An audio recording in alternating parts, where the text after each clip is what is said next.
Michael.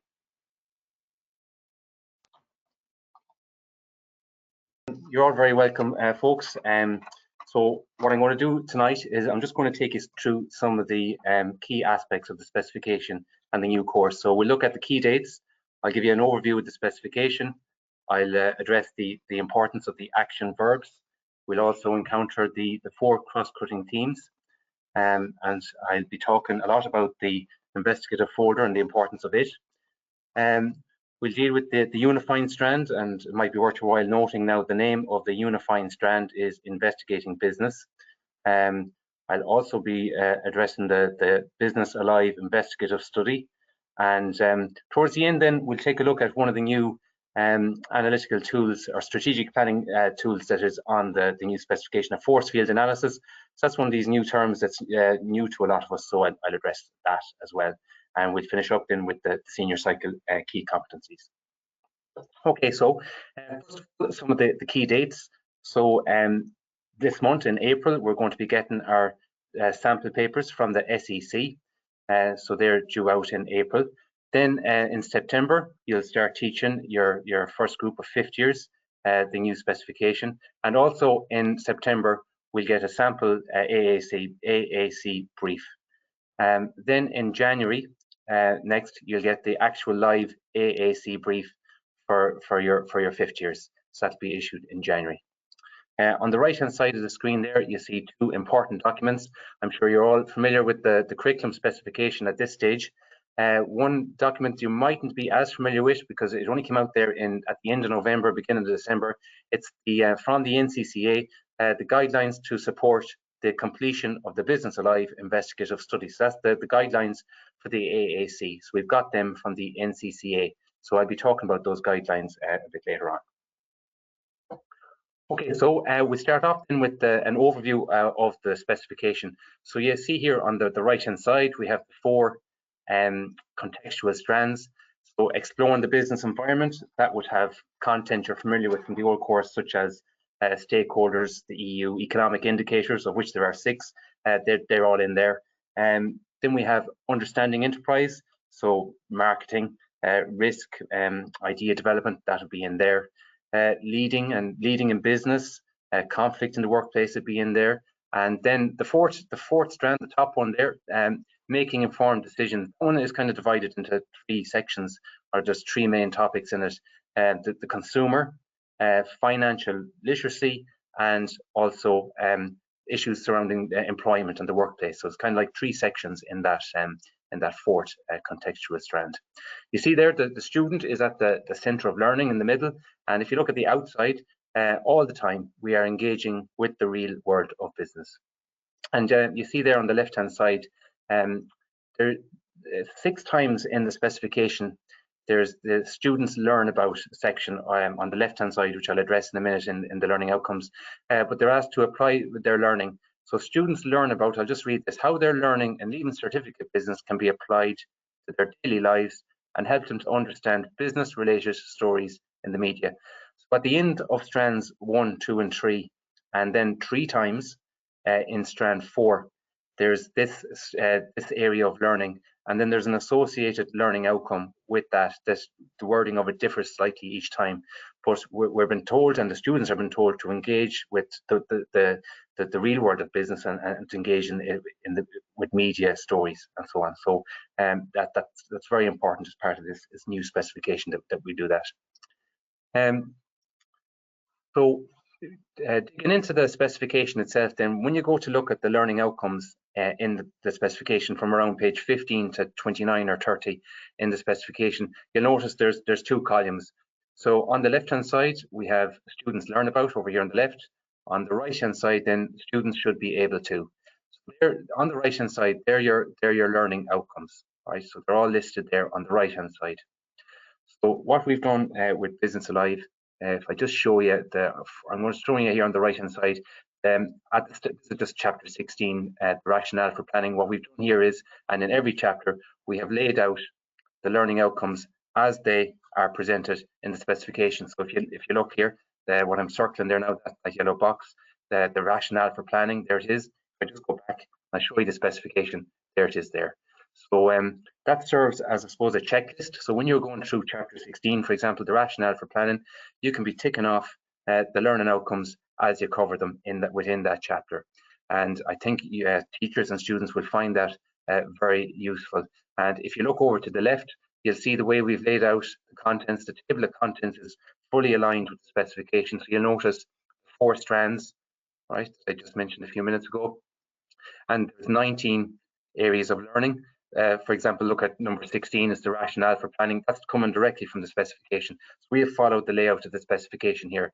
And I think, again, that'll be reassuring to be able to tick off those learning outcomes as you encounter them. When you're looking through a chapter, then you know what the way you know you've hit the learning outcome is through the kind of headings throughout the chapter. So there's different sized headings throughout each chapter, but for the most part, they align with the wording of the learning outcome, of the associated learning outcome in the specification. So it'll be easy for you to find where that learning outcome is addressed within each chapter. But once you've finished the chapter, you will have hit all of those learning outcomes. Next thing in our list here is to look at the action verbs. So every learning outcome has one, if not, sometimes they have 2 actually, has 1 or 2 action verbs. And the action verb, if I'm just going to read, well, you can see them there on the screen. You have outline, analyze, identify, describe, explain, and so on. So they're highlighted there on the screen. And then the NCCA in the specification have provided us with a list of the action verbs. There's a little introduction to it that I'm just going to read here now. I don't know if you can see this part. So I'm just reading the introduction to the glossary of action verbs at the back of the specification. So it says the glossary is designed to clarify the learning outcomes.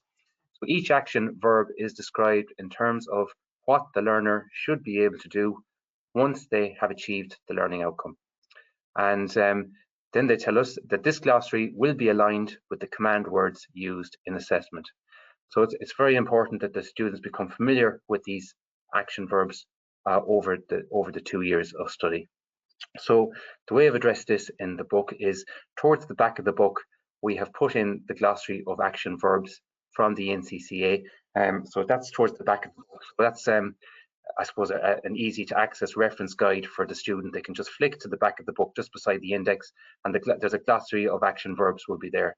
And we've also taken a step further. So I just picked out one of the action verbs here just to show you.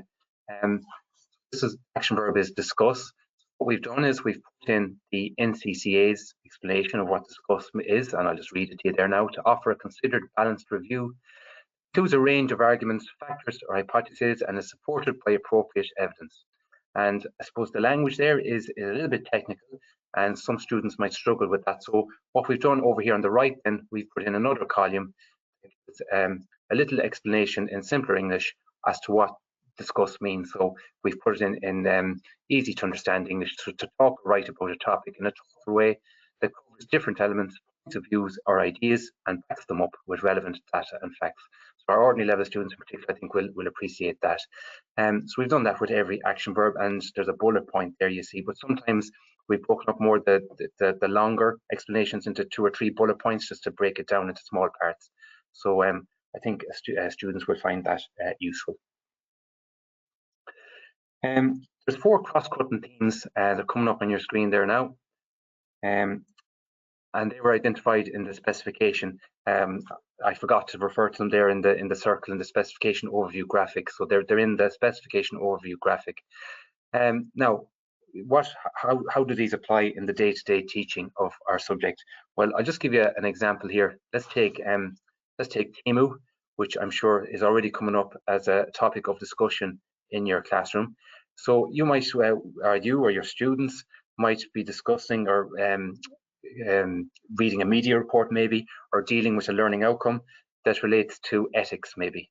And then it might come up about TEMU and maybe the way the workers are treated, for example.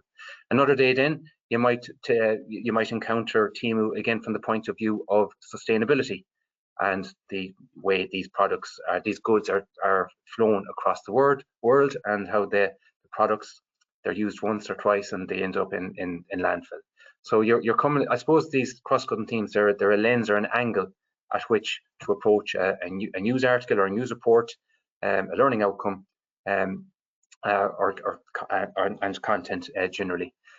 So we'll keep going. If you look there, maybe business literacy, how is that relevant to Temu? Well, for example, the 7 P's of marketing might come in there, the marketing mix, or what we have now in our new specifications, the extended marketing mix. So business literacy would be relevant there. The digital transformation is especially relevant for Temu. So it has obviously, as social media companies have expanded, like TikTok, for example, Temu has grown hand in hand with Temu, and then there's the affiliate marketing and all that goes with that. There's data analytics and so on. So you're becoming at Temu then through the lens of digital transformation in relation to that. So as you can see from that example, sometimes all 4 of the cross-cutting themes will be relevant, and other times it might be just that one of them is relevant. But I suppose they're ever present, and they're always there. Well, it'd be well worth actually printing those out, those headings out, and having them up on a wall in your room. So the way we've addressed this in the book, well, we identified them when relevant across the book, but in the very inside of the back cover, what we've done is we've taken what you see on the screen there now. We've taken the 4 explanations there of each of the cross-cutting themes, and we put them inside the back cover of the book, so that when a student encounters entrepreneurial thinking or business literacy or financial literacy, and they've maybe forgotten exactly what it is, they can just flick to the inside of the back cover of the book, and there's an explanation there. Now, the explanation is based on the specifications, the description that's in the specification, but what I've just done is I've taken it and put it into simpler English that students will be able to relate to, and sprinkle some examples through it as well, and bolded key points as well that the ordinary level students will like that. So hopefully the students and teachers will find that useful, just inside the back cover. Okay, the next thing I want to draw your attention to is this investigative folder. So I'm going to go to the specification again, and I'm on page 30 of the specification, or this screenshot here is taken from page 30. So it's recommended there, it's suggested that students should engage with the world of business through reflecting on their own understanding and other perspectives on business development through news reports and items in the media. So, and that links back to where that apply my learning area of learning that I referenced there a few minutes ago. So what they're telling us is that this may be supported to students maintaining an investigative folder across the 2 years of study, in which they compile a collection of information from the media and other appropriate sources upon which they reflect in light of their learning in the business classroom. So like what they're suggesting here is from the very start of 5th year that the students have a folder. Now, you know, what is a folder? It can be, you want it to be, it could be a Padlet, a digital tool, maybe Google Keep or Microsoft OneNote. It could be a copybook. It could be a combination of digital and maybe a copybook as well, or a page in a copy. So in the digital, they might keep the link to a news article, and in their copybook, they might write something about the article, like the details of it, the key points of the article, or whatever. So it's teachers have complete freedom on how they might approach this. It says there, it tells us, while this will not be formally assessed, developing the folder will support students to apply their learning that we referenced there to the real world of business. Think of the circle and the engagement with the real world of business there. It'll help students in developing informed perspectives, and what really stands out for me is this last line, and it'll help them in gathering resources which they may draw upon as they complete their AAC. So what we can read into that is that if the students are engaging with this investigative folder from the very start of September, then when the brief is issued in January of 5th year, they actually might already have some of their work done on the AAC. Now, it depends obviously on the brief and the theme of the brief and all of that, but it might be the case that they actually have some of their work done on the AAC already without even realizing it. So what will we be putting in these investigative folders? Well, news clips, news articles, screenshots maybe from social media posts, infographics from the CSO, reports, press releases. I like looking at press releases because in relation to the unifying strand, which we'll talk about in a few minutes, with a press release, you're often just getting one side of a story. So there can be interesting ones to look at, because they can often be very one-sided, and they often have just the perspectives of one stakeholder group, or they often give just one side of the story. So they can be useful to put in there as well. So there's some suggestions. So what we've done in the textbook is every chapter has an investigative folder, an investigating business folder suggestion, and also an investigative further challenge for items they might, I suppose, to scaffold students in relation to the investigative folder.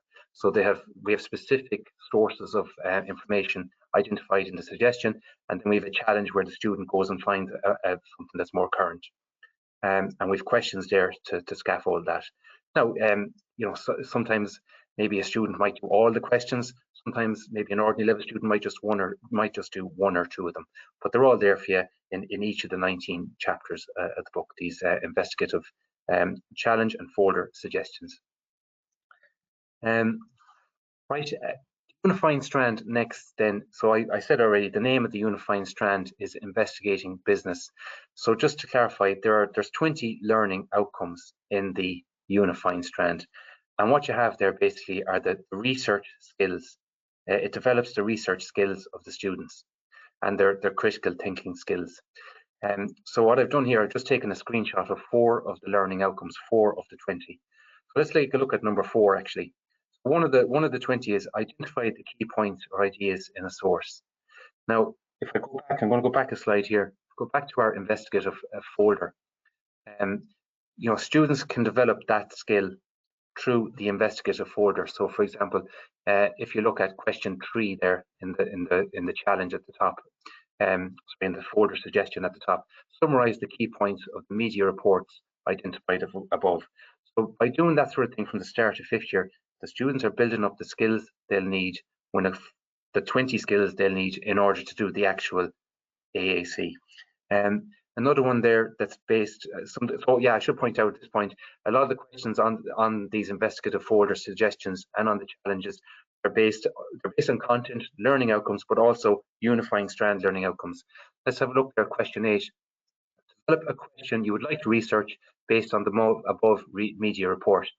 Question 8 is coming from the unifying strand. So the idea there is the students might read an article or do some research, and then they would ask themselves at the end, have I a further question? Now, it's not the case that they'll actually be finding the answer to that question, but they'll just get into a good habit of developing research questions, so that then when it comes to doing the actual project, they have experience of coming up with research questions. So it isn't a big daunting task for them to do when the project comes out. They're already experienced in doing that.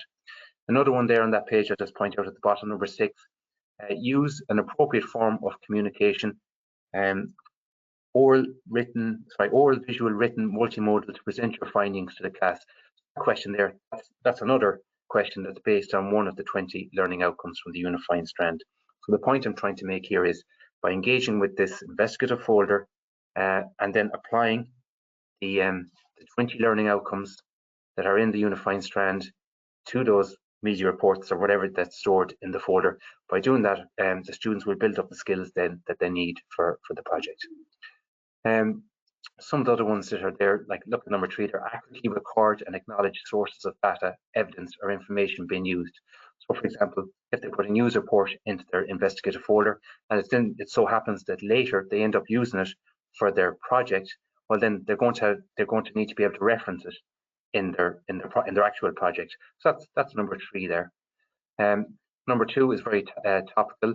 A source of information for the car industry, for example, might be Elon Musk's social media posts.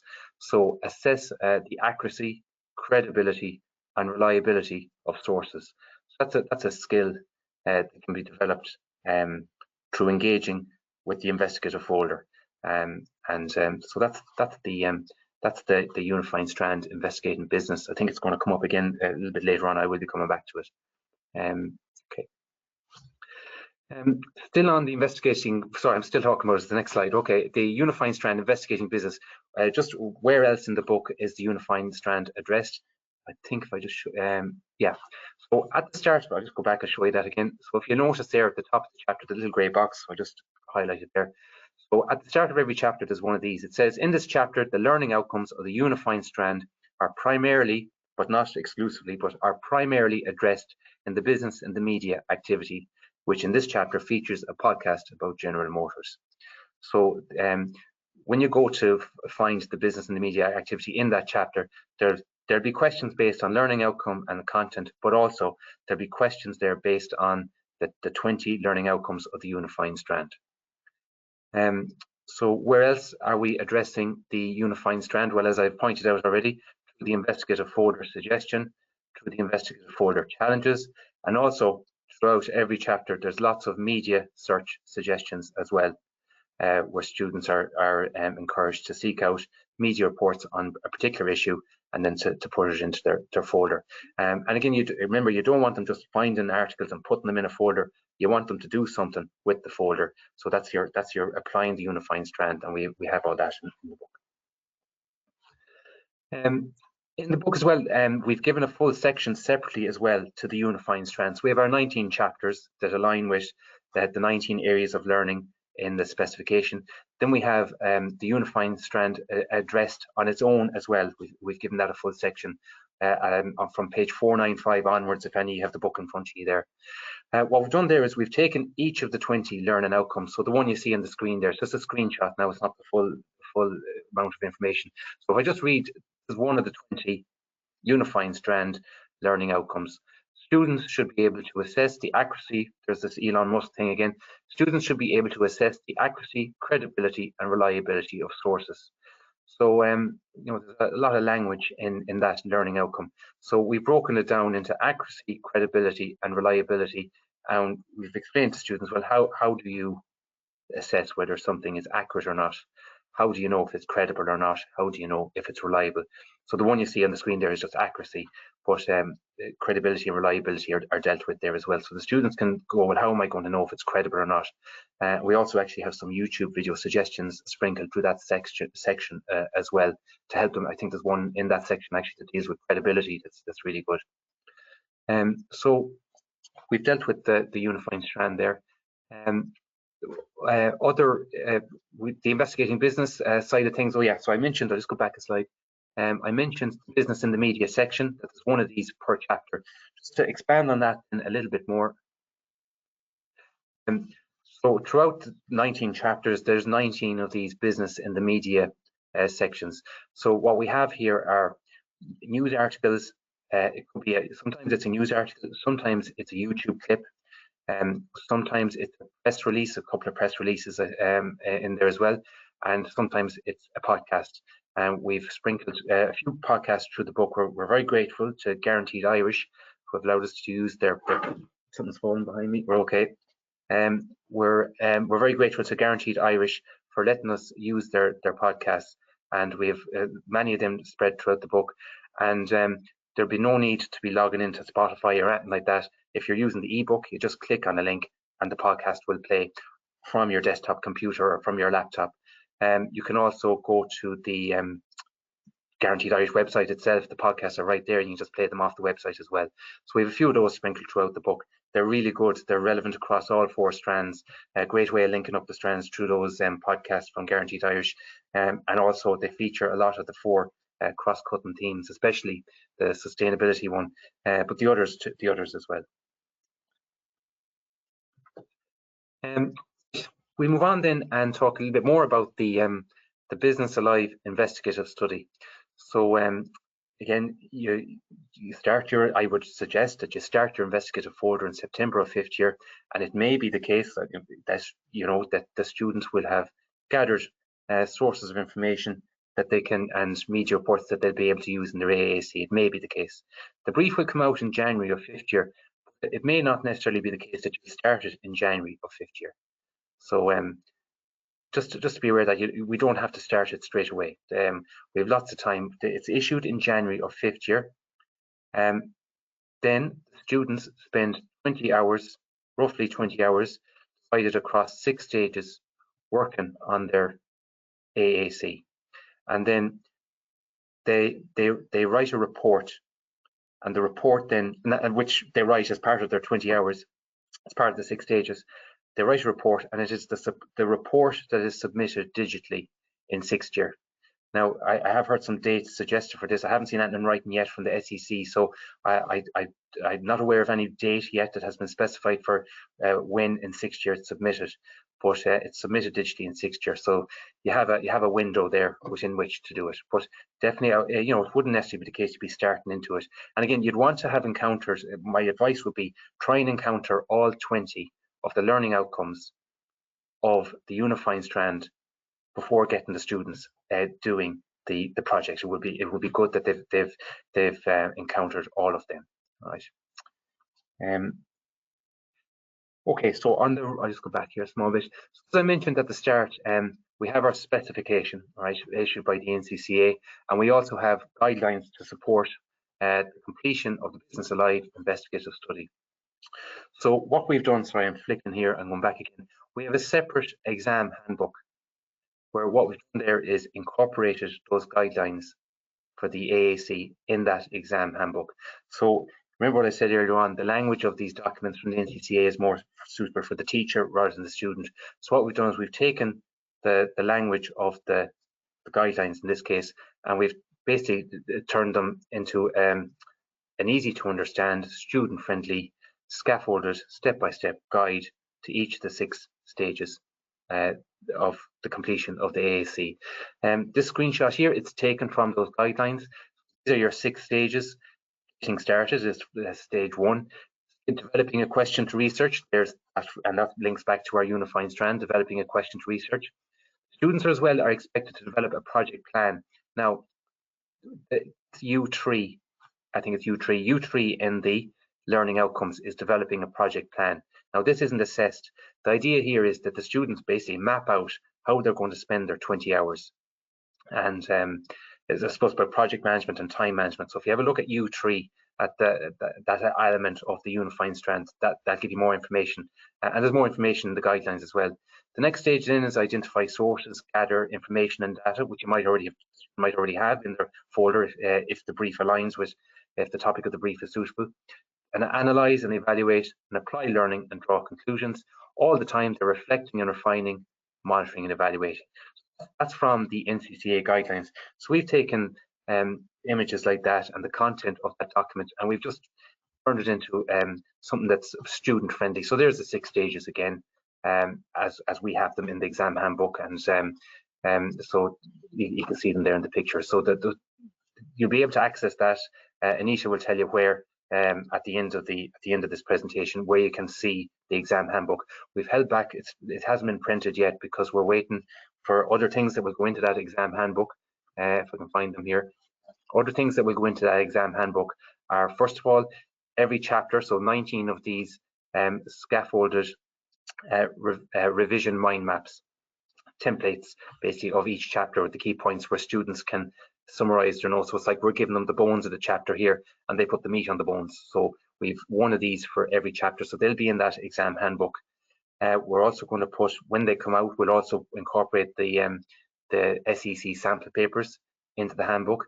And once we see the SEC exam papers as well, then we'll have, for every chapter, we'll have exam style questions that reflect the wording and the style of the exam questions that are in those papers once they come out, once we see them.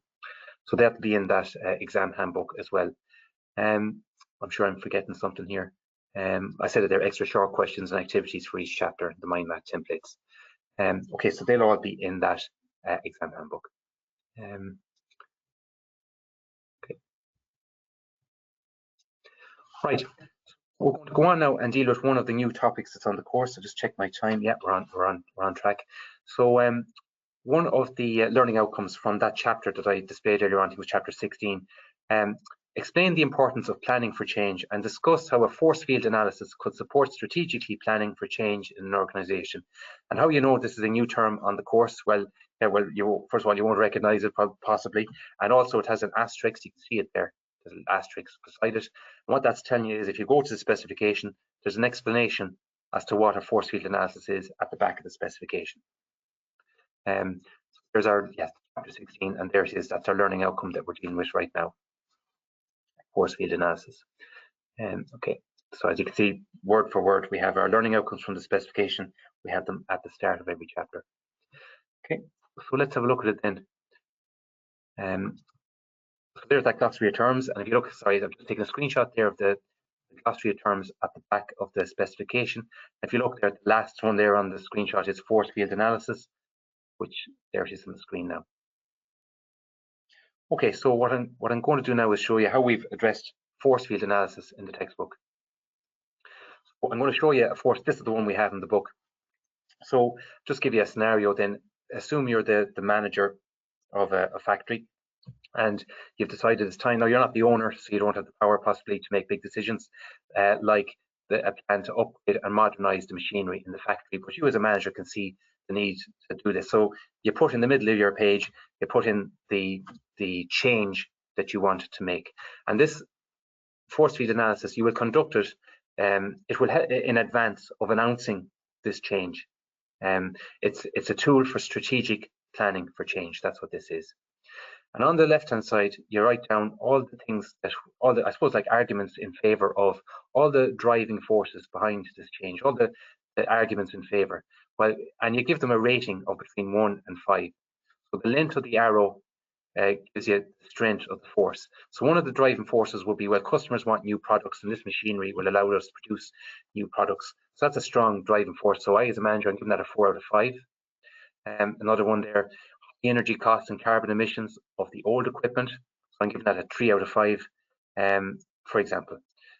All right, and then on the right-hand side, I make a list then of all the things that might restrain me or block me from proceeding with this change. So the staff, they're going to lose overtime because this new machinery is going to be efficient, so there'll be less staff overtime. So they're not going to be happy about that. So they're going to resist this change. So that's a 3 out of 5. And if we look at the finance department, well, when they see the cost of this machinery, they're going to be alarmed by that. So they're going to be very resistant to proceeding with the change. So we're giving that a strength of 5 out of 5. So what you do then is you add up all your driving forces. So that's a 4, a 2, a 3, and a 1, which is 10 on the left. And on the right-hand side, it's a 3, a 1, a 5, and a 1, which adds up to 13. So as you can see, I'm strategically planning for change, and I realize that, well, 13 is bigger than 10. Restraining forces are bigger than the driving forces, so I need to hold back on announcing my plans. And I need to plan, I need to strategically plan for how I'm going to get this across the line. So what I might do, for example, is I might look for more driving forces that I can add to make that list on the left longer. Another thing I might do is try and make the restraining forces smaller. So for example, if I could turn the loss of staff overtime from a 3 into a 1, that would be great. So how could I do that? Well, maybe a small pay rise for all staff might compensate them for the loss of staff overtime. For example, the finance department. Okay, so what I could do there is maybe work out because I'm strategically planning, I might work out what will the cost savings of this new machinery be over the next 5 years, and present the finance department with those figures, and that might turn the 5 into a 1 or a 2. So I do all this before announcing the change, and now I've strategically planned for change. I've made the driving forces bigger, the restraining forces smaller, hopefully, and now I can announce my big plans, and hopefully people will be more receptive to them. So that's what force field analysis is. How we've addressed it in the book, well, there's the one we have in the book. There's the image we've gone with, and what we have here is just how it works. We have kind of a key point there in a kind of a post-it note or a box there. We were calling them post-it notes, so I keep calling these boxes post-it notes. And then you have it all there in nice little bullet points, nicely laid out. Ordinary level student, higher level student will like that. We identify the change to be analysed, where we put that in the middle. We listed the driving forces, then we rated them 1 to 5. Then after that list, we had our restraining forces. We rated them 1 to 5, and then we drew our diagram. Okay. And we also have a bit more theory there then, and you'll notice like we've a paragraph of text here. So we've highlighted key points in the text in bold, so that they stand out. It might be clear on your computer screen or if you're on a phone, but in the book it does stand out very clearly. What we've done as well, the definition of an explanation of what a force field analysis is, we put that into a nice blue box, and blue has a calming effect. So hopefully when students see that blue definition, you keep them calm, a nice blue color there. We've also done as well is we put in 2 YouTube video clips as well to support you in the teaching of this, and students in the learning in relation to force field analysis. So an ordinary level student might like to watch the first short video there. The more detailed 8 minutes 31-second one there as well, that maybe if a student is doing their AAC, for example, on force field analysis, well, they might like to look at that one. So that's one of the new terms that's on the course, and that's how we've dealt with it there in the textbook. Just coming towards the end here now, I just want to highlight the senior cycle key competencies.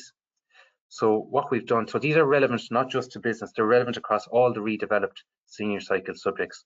So what we've done is we've put them front and center of every chapter. So there's just an image from chapter 9. So you'll see these icons here representing each of the 7 key competencies, and there's a little explanation towards the very start of the book as to what each of those icons represents. Now, how are we going to develop these key competencies in the students across the 2 years? Well, for example, let's go back here. Let's see, managing learning and self. Well, that's your investigative folder, your investigative challenge. For example, some other activities we have in the book, I'll just show you them here. With loads of class activities, the one you're looking at here is to discuss the various ways a force field analysis can be presented. So we're discussing. So if we're discussing as a class, well, if I go back here, we're communicating, we're working with others. Let's see. We have these media search suggestions that also feed into the investigative folder. And I really like these partner up activities. There's one of my favorites here at the bottom one. I'll just read it actually here. Take turns with a partner to speak about something that interests you while your partner actually listens. So this partner up activity actually comes in the communications chapter, where there's a video that the students watch about how to be a good listener and the steps. There's 4 qualities of a good listener. So then the student has to have a conversation while one of them, well, it's a one-sided conversation, one of them talks while the other one actively listens. So the listener should attempt to apply the 4 qualities of active listening described in the video suggestion. Anyways, it's a partner up activity, and anytime students are partnered up, well, they're thinking and solving problems to complete the task, they're communicating, they're working with others, they're cultivating their well-being if they've been social in class, for example. So you're hitting key competencies there. So there's some more examples of how they've been hit in each chapter. As I pointed out a moment ago, we have these nice light blue coloured boxes for the definitions and key terms. So they're sprinkled throughout every chapter, and then at the end of every chapter, we've also put in a list of all of those ones that were in the blue boxes. We've summarized them all in one more time at the end of the chapter. We put them all together, so you'll see that at the end of every chapter if you have the book in front of you there as well. Another thing, I think teachers might like this, but students maybe not so much. Some check your knowledge questions for homework, and so we've put these in after usually it's after every 1 learning outcome. Sometimes it's after every second, after 2. It could come after 2. Most of the time it's after 1 learning outcome. We have these check your knowledge questions. So these could be done as a class activity. They could be done orally in class. They could be done as a partner up. But as I said there, they'd be nice for homework. From a teacher point of view, they'd be very handy for assigning homework. And also then at the end of every chapter, we have this test your knowledge questions. And these are more comprehensive questions covering the whole chapter. So they're there at the end of every chapter. Now, so we're coming to the end there now. So I just want to, first of all, want to thank you for your attendance here tonight on this lovely sunny evening. And look, I trust you're going to find Business Live has everything you need for the new specification. Most importantly, it has a clear and structured layout, and it follows the layout of the specification. I trust that you and your students will enjoy using it. So again, thanks very much, and I'm going to hand you back to Anita there now. So Anita, back to you. Michael, thank you very much. That was a great presentation. Lots of really practical support in there for understanding the new Leaving Certificate business specification and how to implement it in classrooms. So thank you very much for that. Okay. I'm going to give you a little break. We got a lot of questions in during the registration, a few in during your presentation, not so many, which I think must be good news. So we are now at 6:45, so we will just dive into the questions, I think, and see how many we get through. So the first one, I'm going to give you a bit of a break. What we've done is we've kind of tried to look at the ones that came during registration and take the most popular ones that we're going to address this evening. So a lot of you looking for the book, asking when is it available and how can you get a sample. So the good news is the book is available now. It was published just at the end of last week, and samples have gone out to the heads of business in all schools around the country this week. So there should be at least one sample in your school. So do check out with your head of business to take a look at that. Our rep teams then are out in schools visiting at the moment, and they will be delivering samples and should be with you in the coming days or in the coming week. So keep an eye out for those in your staff room. If you urgently require a sample, please do get in touch with your local rep and they will sort you out. In the meantime, I think Michael mentioned it, but the full book is available online on our website at gileducation.ie. So do take a look there, and you can have a look at all the features that Michael spoke about this evening. So Michael, if you're ready to join us again, I think most of the other ones are for yourself. Not surprising, people don't want to hear from me. So Tig is asking, he says, I teach a very mixed cohort. Is the book suitable for both higher level and ordinary level students? Yeah, absolutely. As I showed you there, you know, anywhere there's a paragraph of text or you know, the keywords or phrases within that paragraph is highlighted. There's lots of YouTube video suggestions. I had to go there counting them, and I had to stop. I lost count. There's dozens. I'd say dozens. There's dozens and dozens of YouTube video suggestions, not just for the 19 chapters, but also in relation to some there for the unifying strand as well. There's in excess of 1,000 images, brand logos, icons, imagery throughout the book. I won't attempt to count them now, but well in excess of 1,000. And I think the visual learners will like that. I think that for the ordinary level students again, and the higher level for all the students, things that will appeal to them will be that it's colourful, and the light blue there, for example, for the definitions is one example of that. In relation to the AAC, you know, we've taken the AAC guidelines from the NCCA and we've turned them into a student-friendly, step-by-step guide to the AAC. So it'll certainly scaffold all students, in particular the ordinary level students, as they work through the AAC. It'll provide them with structure on where they're going, step by step, stage by stage, down to how many hours per stage. It's all there for them. And the language, another thing I was careful to do here was to use language that was as simple as possible. And another thing you'll notice is the book is packed full of examples. So, you know, there's no rote learning with examples. Ordinary level students will remember an example and talk about it in their own words. So you'll notice that if you see spot a bit of text that's like a paragraph, 9 times out of 10 when you look at that paragraph, there'll actually be, it's an example. And you know, so it's packed full of examples, students that will be able to relate to. So the answer is yes. Thanks, Anita. Great. So I'm hearing you saying, I suppose, that the book is so visually engaging for ordinary level students. The level of the language is really going to be geared to engage them, but also higher level students. There's so much in it, and I hear you mentioning case studies and scaffolding. So much in it as well for higher level students to challenge them and to bring them on. Is what I'm hearing. Would that absolutely, be? Yeah. Like even if you look at, say, the investigative folder challenges, for example, and you look at that, there's 9 questions. So like your top maybe H1 students might like to do all 9 of them. Your ordinary level students might pick 2 or 3, or you might pick 2 or 3 for them. You know, so you have it all there, and you can pick and choose, pick and mix what you want to use for the students you have in front of you. You know. Perfect. Great. Thank you. Michael, Celine is wondering, can you give any advice in relation to the project? Just refer back to what I said earlier on.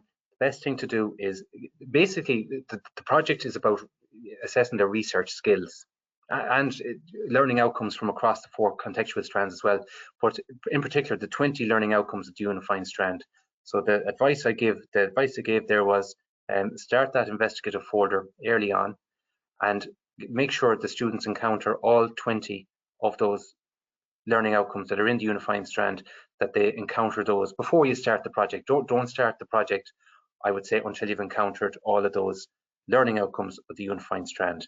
And you know, it could be that you put, like how I'd approach that investigative folder, which then builds for the project, would be I'd maybe take the student. Now this is for the student to do. It isn't for the teacher It's for the student. The student finds a news article that they like. So, for example, if you're doing stakeholders, for example, the student in your class who's into cars might find a news story related to the motor industry, or Elon Musk is coming up there for the second time tonight, unfortunately. But so they might find a story about cars. A student that's into health and beauty might find a news article relating to that industry that links back to the content and the learning outcomes of the chapter. And then what you might do each time they put something in that folder, get them to do one or two things with it. So you might get them 1 week, identify the key points. The second week, maybe assess the report for accuracy and credibility and reliability, for example, so that they're just chipping away at those unifying strands. Maybe take one a week, and apply it to the media report that's in the investigative folder. And then they've built up the skills for the project, so that when it comes out, they know what they're doing. They're not just sitting. A big problem I would have encountered maybe with economics, where we don't have a similar unifying strand in economics, is that you start the project with them and they've no experience of doing research, and they open up the computer and they don't even know how to come up with a question to research or a line of inquiry in economics, and they copy and paste from the whole internet. So this unifying strand is the toolkit that will give them the skills so that they're able to actually do the project, so that actually they will only need the 20 hours to do it, that it won't be this thing that goes on for weeks and weeks and weeks endlessly, that they'll actually have the skills to do it. So they will only hopefully need the 20 hours. So that's my advice there, Nisha. Great. Okay, I'm just keeping an eye on the time. Yeah. Niamh is wondering, can you recommend what topic we should start with in September, maybe? Just to say, we are on the website that Anita mentioned a few moments ago. We have some sample schemes of work and the timelines for when you might cover each topic, each chapter. I suppose a few things to do at the start would be, in September, October, make sure early on you cover steeple analysis, because that's relevant across. It's a bit like the way SWOT analysis was relevant all over the place in the old course. Steeple analysis is kind of relevant across the whole course. So I kind of get that done early on, steeple, and some of those other tools as well, like the power interest grid. It's relevant in lots of areas. The one I did tonight, I kind of do that early on as well. Because again, it's an analytical tool, where that one is for strategic planning, but it's relevant across different areas. So I'd get a few of those done early on, get your investigative folder up and running, and then what I would suggest is, okay, the question was where to start. I suppose, look, 1.1.1 is stakeholders, so it's a safe place to start. It's relevant everywhere as well. But I wouldn't necessarily follow chapter by chapter. Another place to start might be chapter 17, is 1717, the consumer, because you'll have students who may have not done junior cert business studies, and they can all relate to being a consumer. So it might be a nice place to start for them. And plus, we as teachers, we're comfortable with teaching the consumer. As business teachers, we've taught it a lot. We're fairly well familiar with the content, so it might be a kind of a safe place to start alternatively. So there's two suggestions, but there's loads of places you could start. There's two you could possibly start with. Right. I think you mentioned when we were talking about this recently, Michael, about them starting on something that they like, that the teacher themselves like, or that they're comfortable with, but might have a few new bits in it, and just to kind of ease them into the new specification as well. Like chapter 1.1, learning outcome. I'm thinking learning outcomes here. They're in my head. The power interest grid, that's in that chapter. So you'd be the first week or two back in September, you could just ease into it. You'd be fairly familiar with the content, and then you'd hit something new there by the third week of September. Then you'd be hitting the power interest grid, which is something new. So you won't be overwhelming yourself with new things to learn. It's start somewhere you're comfortable with, but where there's something new as well. Yeah. Perfect. Michael, I have one more if we can answer it quickly, and then I think we'll wrap up. So Caroline is wondering, where in the 6th year scheme of work would you place the investigation, ensuring you have enough course material covered to attempt it? Yeah, well, first of all, I'd place it in 5th year. Potentially, you'll get the brief in January, but you don't have to start in January. Again, it's up to yourself. Now, I know a lot of teachers would probably want to get it, done and dusted in January, or done and dusted in 5th year, because 6th year is busy enough as it is. But I think maybe just think about when you're going to do it, and maybe check with other schools as well. But I wouldn't rush into it in January. The main thing of January of 5th year, the main thing is make sure they've experienced all 20 learning outcomes of the unifying strand, that they've built up that investigative folder. You don't have to rush into it in January. So the answer is, you'll have your window. We'll know what that window is once we get that date from the SEC, and we don't have a date from them yet. So I don't know when the window closes, so to speak. So it depends on the window. So I'm not fully answering that question, unfortunately, because it did say, where was it, 6th year? I think she said. Yes, the 6-year scheme of work would replace the investigation. Yeah. So I don't have a concrete answer for that one. I'm afraid. That's okay. And as I said, if we have any other information, we can get it back to these teachers. Yeah. In the coming days. It all depends on the brief. It really does in January. But I'm hopeful that the brief will be kind of wide enough that the student who collected stories about cars and the student who collected stories about hair and beauty business and stuff, that they'll be able to do their project on the things that interest them. But we would, unfortunately, we won't know till we see the brief, or at least the sample brief in September. Sorry, go on. We'll have more knowledge then. We'll have more knowledge then. I have to wind up there, Michael, if that's okay, because we are close to the hour and I don't want to keep people over time. So if I can just say thank you again very much for this evening. That was a lot of work you put in to that action-packed and content-packed last hour. So thank you. Okay. As I have said earlier on, just if everybody will remember that any questions we didn't get to this evening, they will be answered. Your rep will get in touch with you, or we will answer them here from the office. So no question will go unanswered. You're going to get an email tomorrow with a recording of this evening's webinar. And in that as well, there'll be a link to the Business Alive page on our website where you can sample the full book online that we've mentioned to you. You can sample the digital resources that Michael has spoken to you about this evening. There should be at least one sample of each of those up on that page. And there'll be a place there for you to contact your rep if you need to talk to them about anything. So that'll be in your email tomorrow. There is a quick survey going to pop up on screen at the end of this evening. There's only about 4 questions in it. So we would be delighted if you could fill that in. And we're going to pick 3 completed surveys out of it and send a €50 one for all voucher out to 3 lucky people this evening, just to say thank you for answering those. So thank you very much. So I think that's it. I'm going to say good night to everybody. Again, thank you to Michael. And we hope that you all enjoyed the rest of your evening.